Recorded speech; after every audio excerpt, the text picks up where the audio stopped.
back here in the month of November with our special Film Noir edition of the Curator's Corner.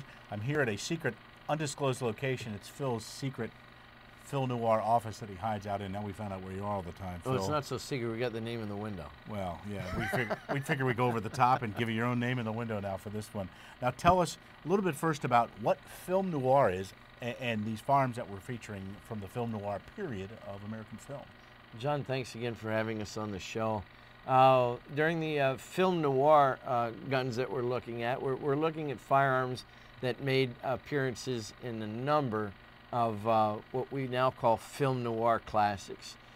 Generally, it's a French word that means black film. It comes from the dark detective melodramas that started with Maltese Falcon in 1941 and generally considered to have gone in black and white all the way through the late 1950s and ended with Charlton Heston and Orson Welles in the movie A Touch of Evil, a real classic. Today, color films or films made in color of the same genre are sometimes called neo-noirs. Like Pulp Fiction could almost be considered one, but the old classics, Maltese Falcon, Double Indemnity, Big Sleep, To Have and to Have Not, you know, those are wonderful films. We remember Bogart and Bacall and Robert Mitchum and William Powell. And you talk about how it's called the dark film, but just the color, the look, the texture of these films, that was a huge part of what they were. Almost as we were talking before this interview, these films wouldn't have worked if they were in color. It's just that the whole monochromatic look of them just added to the whole kind of mood of the films. They really do, and a lot of the sets. You look at some of the films that are made today in black and white, trying to capture that. The Coen brothers did a film, The Man Who Knew Too Much, and that they have a whole chapter in one of their discussions on how they went and made that film, as to the problems that they had photographing it, the neat things that they needed to do to make sure the film photographed well in black and white. That we would never think of today, that yellow comes out almost pitch black on black and white film. So they had to keep away from certain real-life colors to make it, continue to look real on the film. Well, tell us about this beautiful firearm from the Film Noir period. Well, this, of course, is the wonderful John M. Browning design 1911 Colt.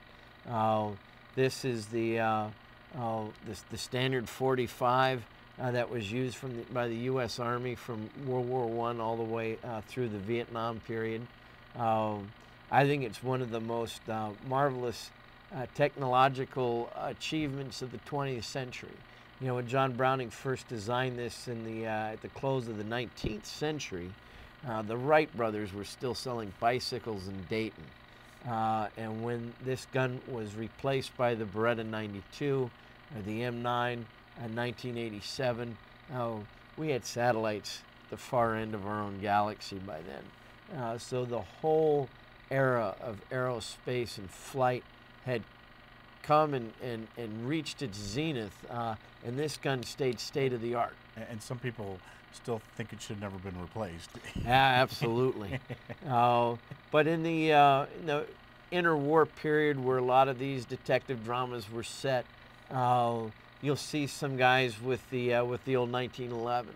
Mm-hmm. I'm still amazed at how Wilmer in Maltese Falcon was able to wander around with two of these strapped to him, standing about 5'6" tall. His bogey called him your cheap gunsel. It was easy to take these off of him. I mean, the guns weighed as much as he did together. But at 45 caliber, it works well. It's very effective. Kills sure bugs does. dead, as they would say.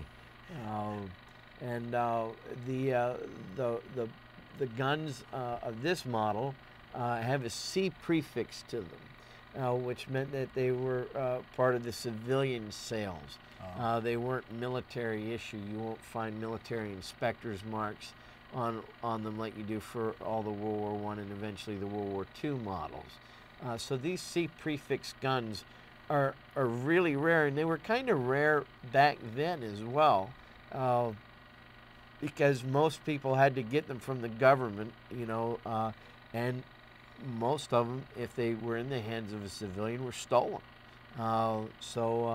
These were very difficult to have in the interwar period. That's a beautiful firearm too, with the finish on it and the grips and everything. It just is really nice. Yeah, this is definitely non-military finish and grips, so it's beautiful. It's something you would have seen on a typical guy back then. Now tell us how you can see that particular firearm and others like it here at the National Firearms Museum at NRA headquarters.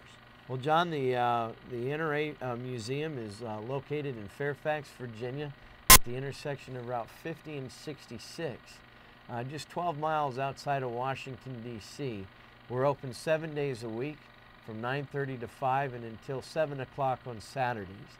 Admission is free and there's plenty of parking. If you can't make it to Fairfax, come visit us on the web at nationalfirearmsmuseum.org. Now, Phil, here in your Phil Noir office, you've got a neat setup here and some interesting things on your desk. Tell us about the picture there of that dame. Who is that? Oh, that Amal. That there, isn't she gorgeous?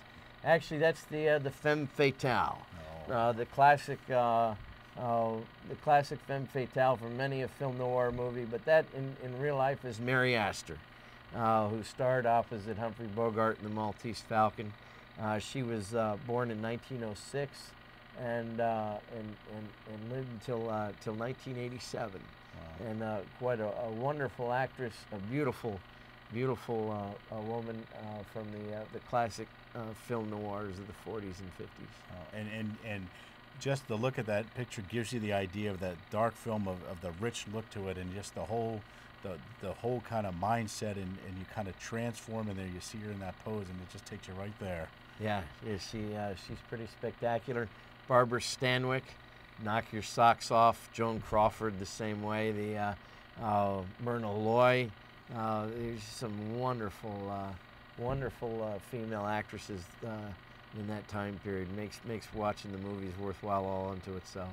That's great, Phil. Thank you once again for a great segment of Curator's Corner and another wonderful look at the period of Phil Noir. Thanks, Phil. Thank you.